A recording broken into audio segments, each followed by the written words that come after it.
పాకిస్తాన్ నుంచి వచ్చిన 18 మంది హిందూ శరణార్థులకు భారత పౌరసత్వం ఇచ్చారు. అహ్మదాబాద్ జిల్లా కలెక్టర్ కార్యాలయంలో ఏర్పాటు చేసిన ప్రత్యేక క్యాంపుకు హాజరైన గుజరాత్ హోంశాఖ సహాయ మంత్రి హర్ష్ సంఘవి వారికి పౌరసత్వం ప్రదానం చేశారు.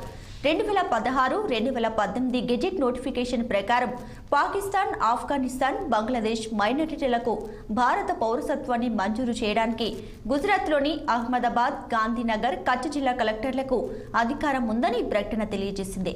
అయితే ఇప్పటి వరకు 1167 మందికి పౌరసత్వం ఇచ్చినట్లు పేర్కొంది.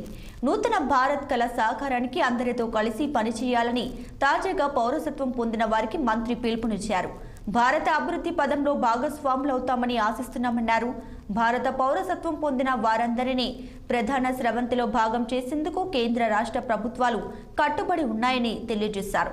పాక్, ఆఫ్ఘన్, బంగ్లా నుంచి వచ్చిన బాధిత మైనారిటీలకు సులువుగా, వేగంగా ఇక్కడి పౌరసత్వం ఇచ్చేందుకు మోడీ, హోం అమిత్ షా కృషి చేస్తున్నారని మంత్రి హర్ష్ సంఘవి పేర్కొన్నారు.